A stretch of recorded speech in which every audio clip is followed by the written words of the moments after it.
Boy, it must suck to be an Uber investor right now. Yeah, don't remind me. Xbox, Twitter, Uber, Postmates, Netflix, MoviePass, Google, eBay, DoorDash, Apple, Amazon, Airbnb, The Apptrepreneur.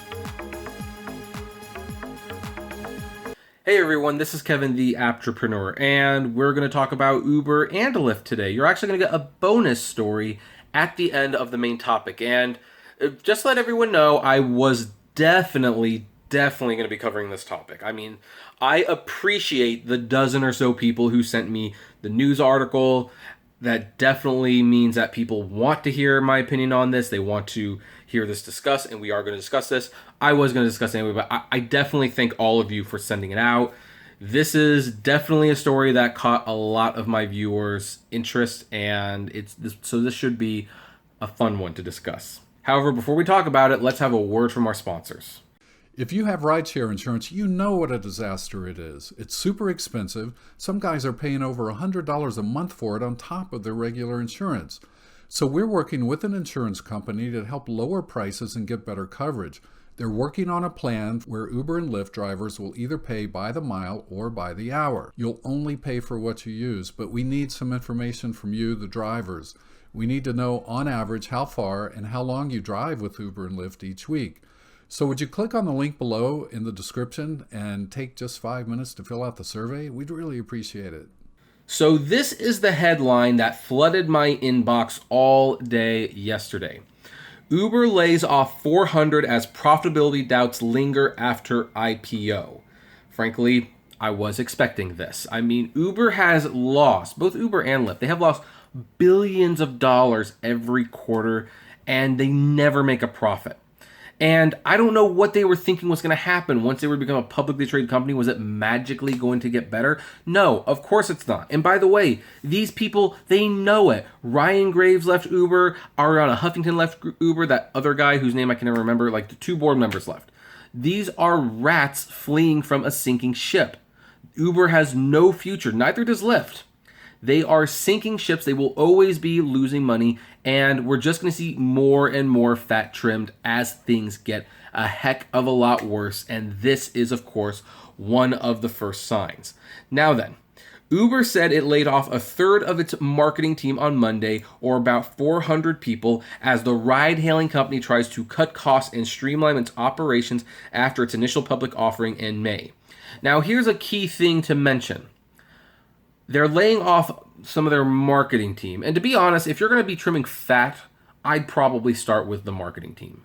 People certainly don't need to be told what Uber is. They don't. They just know what it is. You don't need to be making these phony commercials that stress the diversity of Uber while totally ignoring how they treat those diverse people on the platform with absolutely cruddy payment options and totally and wildly unfair deactivation policies.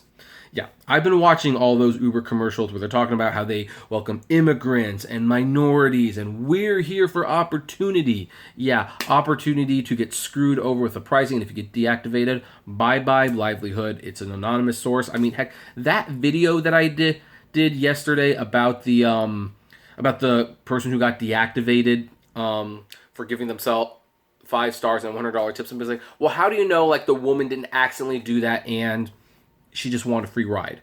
How do you know this wasn't fake? And the answer is, truthfully, I don't know. I'm reading the news story. This is what they claim is happening. I'm reporting on that. But yeah, you're right. That could have been a fake report, and that goes to show how little Uber actually protects people. So if they can have to cut the marketing team a little bit and to basically not put so much money into pretending that they care about people, hey, you know what? Perfectly fine.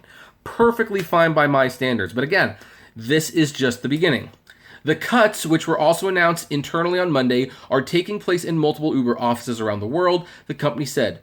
The marketing team had more than 1,200 people before the layoffs. Uber employs almost 2,500 people globally, nearly half of whom are based in the United States, according to recent regulatory filings. Uber declined to comment further. Because of course not, they would. The layoffs are the latest shakeup at Uber since it went public 2 months ago. During its journey to the public markets, the company, which is unprofitable, faced numerous questions from Wall Street about whether it could make money. Answer, they can't.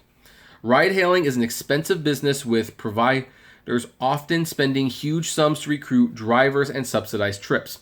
Those doubts ultimately took a toll on Uber's IPO, with the company stock falling 7.6% on its first day of trading on the New York Stock Exchange. I know we've gone over this information before, but let's refresh ourselves. Let's remind ourselves just how bad this is getting. Since then, Dara Khosrowshahi, Uber's chief executive, has moved to make changes at the company. In June, he pushed out 2 members of his executive team, Barney Harford and Chief Operating Officer Rebecca Messina, the Chief Marketing Officer. Oh, hey, look, another marketing officer. And I like how they put this. He pushed out. I mean, the way that Dara made it sound, this was all a completely consensual thing. I personally doubt that just a little bit. But, hey, you know what? If he says it's consensual and the Wall Street... No, this is the New York Times. The New York Times says that he pushed them out. Who am I going to believe? Well, I guess I'm going to believe the New York Times because, geez, for all their problems, they are more reputable than Uber.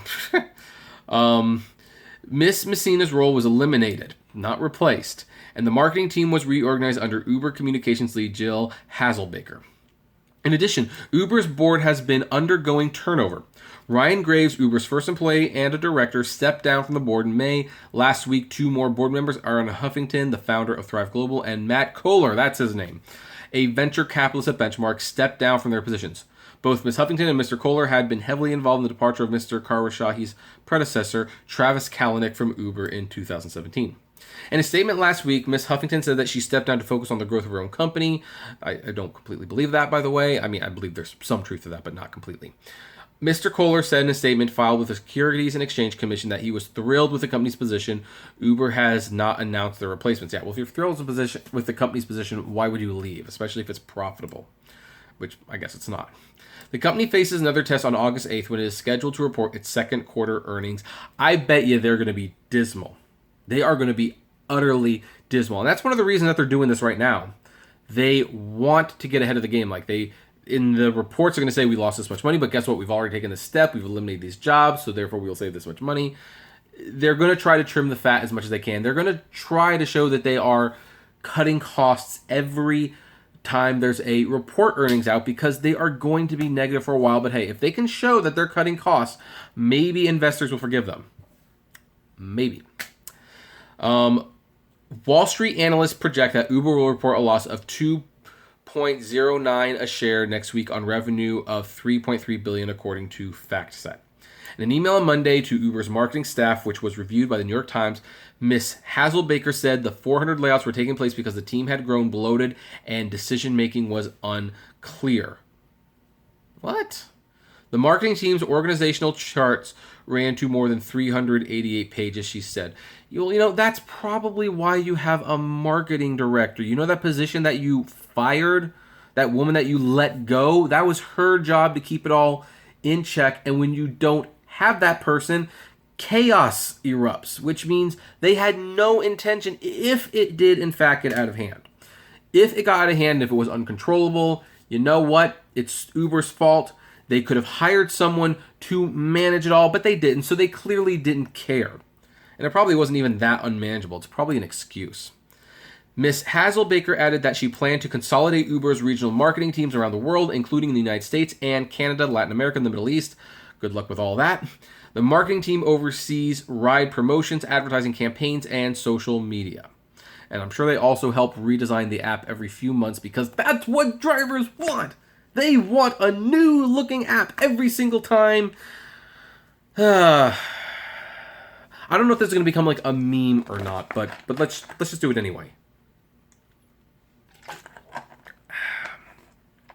Morons! Anyway, these changes are incredibly difficult to make because they have a huge impact on people's lives, Mr. Khosrowshahi wrote in an email to Uber employees. Don't you think?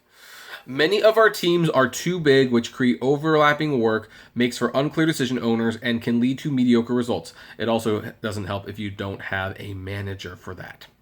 As a company, we can do more to keep the bar high and expect more of ourselves and each other. So put simply, we need to get our edge back. And you felt that having a higher bar was, instead of working with the employees, instead of figuring out what they could do, instead of like just hiring one more person to manage this mess, apparently, you decide to just let 400 people go and they lose their jobs. Yeah, no. Uber, we can do better. That is so clearly your motto, because you can always do better. But hey, you know, in all fairness, Uber's not the only one laying people off, or, you know, at the very least losing people, because Lyft stock dropped on news that the COO is leaving. So here's this article. Lyft Chief Operating Officer John McNeil is leaving the company. The company confirmed in a filing on Monday afternoon. Lyft shares closed more than 2% Monday afternoon. For the record, I don't have Lyft stock yet. Maybe now's the time to get my one share of Lyft stock. McNeil came to Lyft from Tesla, which obviously would have been a much better job to stay at, where he served as president of global sales and services. He also started and ran 8 technology and retail companies, according to Lyft's hiring announcement for McNeil in February 2018. The news comes just a few months after Lyft's March IPO. The stock had a rocking start. Whatever. Lyft declined to comment for a statement. So this one's pretty self-explanatory. Now, what does this say? Because this isn't a layoff necessarily. This is just someone who is leaving the company. Here's the thing. When's he leaving the company? Right before the second quarter earnings results. When is Uber laying off 400 innocent people who really could use that job way more than Mr. Karashahi can use his bonus? Right before the second quarter earning results. These are not entirely unrelated. In these situations, the companies are about to announce more major losses. I predict between 3 to 4 billion, maybe even 5 for Uber, who knows? And they want to get ahead of the story. They want to show they're cutting fat. I don't think the COO position is going to be filled for a while. These 400 jobs, they're gone. They're totally gone. As Uber and Lyft continue to just cut and cut and cut. Interesting, they will never cut their research and development on self-driving cars, which would save them millions of dollars and maybe make the losses sting a little bit less. Maybe that would be something they could cut, because that program is clearly not going anywhere. But they want to at least present the illusion that it is going somewhere, and there you go. So definitely a bad day for all these people at Uber. My prayers and well wishes are with them. I hope they get back on their feet again relatively soon, especially since Silicon Valley and San Francisco housing prices just went up, because there's a bunch of new millionaires in town thanks to the Uber and Lyft and Slack IPOs. And even though I think they created maybe 24 new millionaires at most. But anyway, that's a whole nother topic, which we do not have time to get into right now. So now I leave the question off to you. What do you think about all this? Why do you think Uber is choosing now to lay off the employees? Do you think it's coincidence that the COO of Lyft is leaving just before the second quarter earning results? I would love to know. So comment below, like, favorite, share, subscribe. If you enjoy my videos, consider becoming a Patreon member. It's totally optional, of course, but even as little as $1 a month goes a long way to helping this channel run smoothly, and you get access to my Patreon's exclusive blog. Also, with gas prices getting just a little high and creeping you out a little bit, check out the Get Upside app below. It's totally free, but you get cash back on every gas purchase. If you want more content from me that's not rideshare related, check out my other YouTube channels, Kevin T. Rodriguez, the Apptrepreneur Vlogs, and Autograph Hound. And finally, if you want to talk to me or other fellow rideshare drivers, check us out at the Apptrepreneur Hangouts on Facebook. And as always, flame responsibly. Have a good one.